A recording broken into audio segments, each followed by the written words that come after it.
जय श्री राम। नमस्ते। स्वागत करते हैं आप सभी दोस्तों का हमारे इस YouTube चैनल में, पाकिस्तानी हिंदूज रिएक्शन चैनल। मेरा नाम है कैलाश कुमार और मेरा नाम है रवीना। तो जी आज की वीडियो बहुत ही दमदार होने वाली है, क्योंकि आज की वीडियो जो है दोनों देश, इंडिया और पाकिस्तान दोनों देश की मतलब के मुकाबलेबाजी है।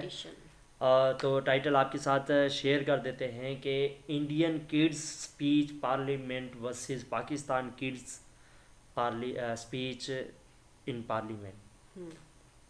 पाकिस्तानी किड्स, अच्छा कौन से दोनों वीडियो हम देखते हैं कौन सा बेहतर है। तो पहले वीडियो स्टार्ट करते हैं। उससे पहले अगर आप हमारे चैनल पर नए हैं तो हमारे चैनल को सब्सक्राइब कीजिए और बेल आइकन दबाना मत भूलिए। और इसी के साथ हम वीडियो स्टार्ट करते हैं, बने रहे हमारे साथ इस वीडियो के एंड तक। मेरा नाम सीमा कियानी है और मेरा ताल्लुक इस्लामाबाद मॉडल कॉलेज बराए तालबात इस्लामाबाद से है। जनाब स्पीकर, मुअज़्ज़िज़ असातिज़ाए कराम और तालिबे इल्म साथियों, अस्सलामु अलैकुम। आज मुझे जिस मौजू पर लबकुशाई का मौका मिला है वो है चाइल्ड राइट्स, यानी अगर बच्चों के बुनियादी हकूक के बारे में बात की जाए तो बच्चों का सबसे पहला और बुनियादी हक तालीम है। जी हाँ, तालीम ही है जो इंसान को इंसान बनाती है। तालीम ही है जिसकी अहमियत से कौन वाकिफ नहीं, और ये तालीम दीनी और दुनियावी दोनों तरह की तालीम है। जनाब स्पीकर, तारीख गवाह है कि आग की परस्तिश करने वालों ने आग को अपने काबू में ले लिया। और फिर क्या था, ऊपर देखा आसमान नजर आया, आसमान में चांद नजर आया, चांद में इंसान नजर आया। पूछा माजरा क्या है, जवाब मिला इंसानी तरक्की हुई है। नीचे देखा जमीन नजर आई, जमीन में समंदर नजर आया, समंदर में गहराई नजर आई, गहराई में इंसान नजर आया। पूछा माजरा क्या है, जवाब मिला इंसानी तरक्की हुई है। और यही तरक्की चीख चीख कर कह रही है, तालीम सिखाती है जीने का सलीका। और यही तालीम हमारा बुनियादी हक है, हमारे मुल्क के बच्चों का बुनियादी हक है।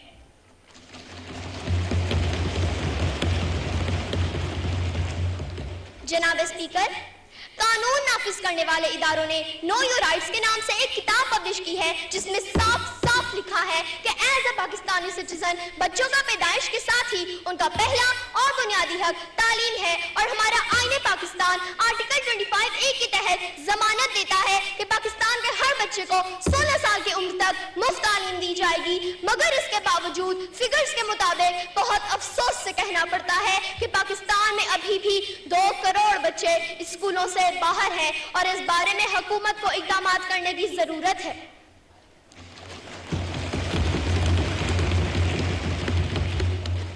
जनाब स्पीकर, तारीख ऐसी मिसालों से भरी पड़ी है कि तालीम की बदौलत ही बहुत से लोगों ने न सिर्फ अपना नाम रोशन किया बल्कि उन्होंने अपने मुल्क और मिल्लत का भी नाम रोशन किया। जनाब स्पीकर, तालीम के मैदान के सिपाही जब जाबिर बिन हयान और वाजी अल-कैरोनी बनते हैं तो फिर अपनी जिंदगियां बनाकर जीने का सलीका सिखाते हैं। तालीम के मैदान के सिपाही जब आइजैक न्यूटन ग्राहम बेल बनते हैं तो दूसरों के काम आकर जीने का सलीका सिखाते हैं। तालीम के मैदान के सिपाही जब रहनुमा बनते हैं तो सर सैयद अहमद खान मोहम्मद अली जिन्नाह बनकर कौम को जीने का सलीका सिखाते हैं। तालीम के मैदान के सिपाही जब मौसीकार, कलमकार और फनकार बनते हैं तो फिर सुल्तानुल कसीमी से लेकर अनवर मकसूद की सूरत में अमन का पैगाम देकर जीने का नया ढंग सिखाते हैं और ये ऐलान करते हैं,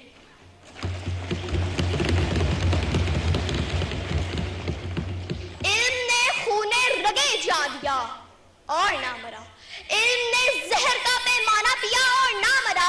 इल्म सुकरात की आवाज है ईसा का लहू, इल्म सैयारा ओ गहवारा ओ अंजामो नमो। इल्म बेटे की नई कब्र पर माँ के आंसू, इल्म अब्बास अलमदार के जख्मी बाजू। काबाओ को सैन को यही सर करता है, एक लम्हे में सदियों का सफर करता है। इल्म तालिब को तलबते ही सिला देता है और जहल इंसान को अबू जहल बना देता है।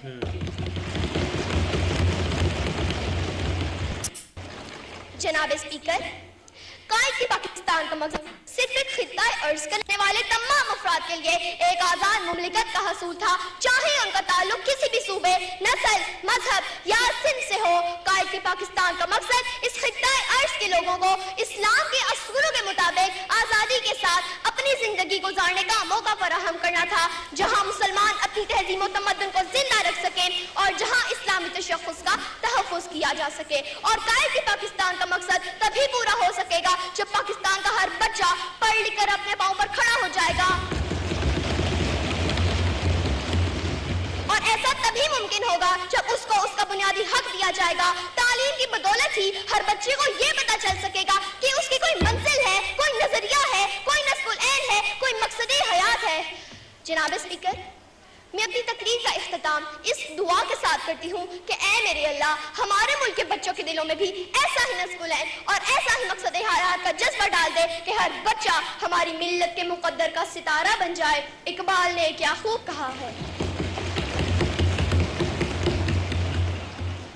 कोई काबिल हो तो हम शान कई देते हैं, कोई काबिल हो तो हम शान कई देते हैं, ढूंढने वालों को दुनिया भी नहीं देते हैं। शुक्रिया। बहुत ही अच्छी स्पीच थी। अब मैं तो एक्साइटेड था कि इंडिया की जो किड्स हैं वो कैसी स्पीच देंगे। जी बिल्कुल, ये तो हमारे देश की हो गई, और हमारा दूसरा देश इंडिया की किड्स कैसी स्पीच देंगे। तो बगैर टाइम ज़ाया किए हम वीडियो स्टार्ट करते हैं। मैं उस देश की नागरिक हूँ जहाँ छत्रपति शिवाजी महाराज और सम्राट अशोक जैसा राजा था। मैं उस देश की नागरिक हूँ जहाँ हर 50 मील पर रूप, पहनावा, मजहब बदल जाता था। मैं उस देश की नागरिक हूँ जहाँ डाल डाल पर सोने की चिड़िया को पाया जाता था। मैं उस देश की नागरिक हूँ जिसे अपने भूगोल के पहले इस ब्रह्मांड का भूगोल समझ आता था। A very frenetic morning to Honorable Prime Minister Sir, respected Minister Sir. This is Shweta Umre from Government Institute of Forensic Sciences, Rashtra Sant Tukadoji Maharaj University, Nagpur, Maharashtra. Today, I will be speaking on the topic connecting India economically, culturally and geographically. Now, when I look at this topic, I can see two aspects. The first aspect is how do we connect India to itself. The second aspect is how do we connect India to other countries globally. So when I talk about the first aspect, I dearly feel that India is already a connected nation. Now how? NASA has reportedly stated that the sound of the rotation of Earth is Om. And we have been worshipping Om, we have been worshipping landscapes, rivers, lakes since ages now, which states that our culture is born out of the geography of our country. Moving ahead to how culture is connected to the economy. When I talk on this, how can I not talk about the heritage tourism that we have, about Char Dham, about Golden Temple, about Haji Ali Dargah, about the beautiful churches of Goa.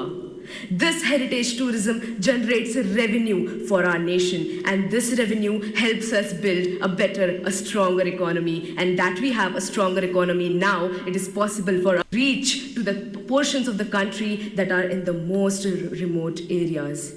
And this would lead to not only literate individuals, but educated individuals. And educated individuals of this nation would arise and develop a better and stronger culture, would arise and take care of the geography of their nation. And when this would happen, our India would arise. Talking of geography, when I see that people who drink water in Bengal, it comes from the Himalayas. The people who experience rainfalls in Mumbai are the clouds that are coming from Gujarat. And we have the second largest network of roads in the world, thanks to the 3% taxpayers of this country. Ahead, I would like to state how India is getting connected to other countries globally. India has always been rich in cultivable land, rich in heritage, and rich is amongst all of you beautiful youth people of this country. This is the reason why countries like superpowers want to come to us and invest on our land. This does not only bring pride and respect to my country, it also generates a very strong economical relationship with countries that are more developed than ours. This is how economical bonds form between two countries, and this is how we start understanding each other's geography. And when economy and geography of two countries mix, there is an exchange of cultures. We adapt their culture, they adapt our culture. With this, I would like to state that the only thing that the youth of India can do is to strengthen this connection that already exists within and inter India. How can we do this? We can do this by taking active participation and understanding what our responsibilities and our duties towards our country, our nation, our people are. And the day we realize our responsibilities, the day we start working hard, the face of this nation will change. And let's do this. Let's hold our hands, work even harder, and let's do what India was born to do. To build love, to build respect, and to generate peace. I would like to end my say with the quote. जिस दिन तेरी फतह का परचम इस मिट्टी पर लहराएगा, जिस दिन तेरी फतह का परचम इस मिट्टी पर लहराएगा, क्या ज़मीं क्या आसमां ये हिंदुस्तान मिल जाएगा. With this I end my say. जय हिंद. जय हिंद. तो जी ये थी हमारे दोनों देशों की जो भाई मुकाबलाबाजी, कौन सी स्पीच ज़्यादा बेहतर है. तो जी मुझे तो पाकिस्तान भाई श्वेता उमरे ने जो स्पीच की, श्वेता जी ने तो बहुत ही कमाल की स्पीच की. हमें इंग्लिश ज़्यादा तो नहीं आती, पर जितनी भी मतलब कि स्पीच सुनी, एक एक लफ्ज़ मतलब कि साफ समझ में आ गया. बहुत ही ज़्यादा क्लीन उसने स्पीच की थी. और जो पाकिस्तान की बच्ची ने स्पीच की थी, वैसे तो उसमें बहुत ही ज़्यादा कॉन्फिडेंस था और लफ्ज़ों का साफ साफ पता नहीं चल रहा था कि क्या बोल रही है. लेकिन ये एक मैच्योरिटी की है कि ये स्पीच तो ऐसे लग रही थी जैसे एक मैच्योर मैन जो है वो बोल रहा है भाई.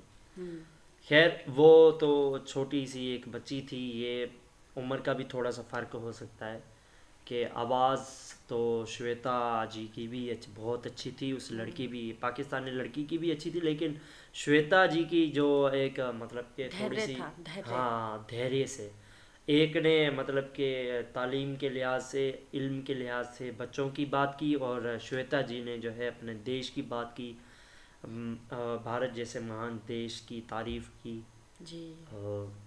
भारत जैसे महान देश की तारीफ़ में 4 चांद लगा दिए, ऐसा कहना वैसे चाहिए. तो भारत की जितनी भी तारीफ करें कम है. हाँ बिल्कुल यार. अच्छा एक और बात हुई, भारत का छोटा छोटा बच्चा भी इंग्लिश बोलता है जी. ये सबसे बड़ी बात है. हमारे यहाँ इंग्लिश को वैल्यू नहीं है. जी सही कहा. हमारे यहाँ उर्दू चलती है जी. वैसे तो आनी चाहिए इंसान को, हर भाषा आनी चाहिए. भाषा लाजमी है. जितनी आपके पास लैंग्वेज होंगी, मतलब कि आप हिंदी लैंग्वेज आप सीखो, इंग्लिश है आपको, आप किसी और कंट्री में जाते हो तो वहाँ आपको काम आती है इंग्लिश. जी. सबसे मेन बात इंग्लिश. इस दुनिया में सबसे ज़्यादा जो है ना इंग्लिश लैंग्वेज है ना, वो ज़्यादा चलती है. तो इसी वजह से तो कह रहा हूँ कि आप अगर कोई और लैंग्वेज सीखो ना सीखो, हिंदी तो वैसे ही हम जो हिंदू हैं वो हिंदी सीखेंगे, दूसरों को क्या है. पर इंग्लिश जो है, आप किसी और कंट्री में जाते हो तो वहाँ अगर आपको उस कंट्री की मतलब कि नेशनल भाषा नहीं आती, तो आप वहाँ पर इंग्लिश जो चलती होगी, इंग्लिश आप बोल सकते हो. अगर आपको इंग्लिश आती है तो आपको दिक्कत नहीं होगी वहाँ. इंग्लिश कोई भी कल्चर के हो ना तो सीख सकते हैं. भाई बहुत ही कमाल की स्पीच. एक होता है ना कि वो दिल में जज्बा सा, रोंगटे खड़े हो जाते हैं, वो चीज़ बिल्कुल यार. मतलब कि ऐसी स्पीचें सुन के हमें भी हमारा खून भी खोलने लगता है कि हम भी कुछ ऐसा काम करें, या में भी हम मतलब कि कोई अपने देश का नाम रोशन करें. तो ऐसा कुछ वो जो आता है ना दिमाग में या दिल में ऐसी, तो वो चीज़ होती है जी. ऐसी स्पीचें सुन के. मुझे तो इंडिया की स्पीच बहुत अच्छी लगी. मुझे भी, क्योंकि उसमें क्लैरिटी थी. जी बिल्कुल. एक एक लफ्ज़ का मतलब कि वो सुनाई दे रहा था कि इसने कहा क्या है. बेशक वो इंग्लिश हमें समझ नहीं आ रही थी, लेकिन लफ्ज़ का समझ आ रहा था कि यार ये लफ्ज़ कहा है. जो अगर पाकिस्तानी बच्ची की बात करें तो मुझे थोड़ी थोड़ी समझ आ भी रही थी. वो तो आती है ना, मतलब कि हम पढ़े इतने फुल चिट्टे अनपढ़ भी नहीं है जितना तुम बोल रही हो. अब जितना पढ़ा हुआ है इंग्लिश में तो पढ़ा हुआ है, लेकिन थोड़ी बहुत ही तो समझ आ गई, लेकिन पूरी तो नहीं आई ना. मेन मकसद होता है पूरा समझ आना. तो वो होता है. अगर ये स्पीच हिंदी में की होती ना तो और भी ज़्यादा बेहतर होता जी. क्योंकि हमें फुल समझ आती जी. लेकिन वो मैं कह रहा हूँ कि वो एक होता है ना कि इंग्लिश भाषा को इंडिया में थोड़ी सी ज़्यादा तरजीह, वैल्यू ज़्यादा है. तो मोस्ट मतलब कि वीआईपी था ये एक्सपेरिमेंट हमारे लिए तो बहुत अच्छा था कि यार दोनों मुल्कों में किसकी ज़्यादा स्पीच बेहतर करे, कौन यानी किसके बच्चे ज़्यादा होनहार हैं, तो ये पता तो चले जी। अब पता चल गया इंडिया के ज़्यादा होनहार है जी, बिल्कुल। इसी के साथ यार ये वीडियो अगर आपको पसंद आई हो तो वीडियो को लाइक कीजिए, शेयर कीजिए और कमेंट लाजमी कीजिएगा आपको किस देश की उम्मीद कर हाँ स्पीच ज़्यादा पसंद है, लेकिन आप तो आपको तो हमें भी इंडिया की पसंद है या आपको इंडिया की पसंद आई होगी। तो जी नमस्ते, जय श्री राम, जय श्री कृष्णा, राधे राधे।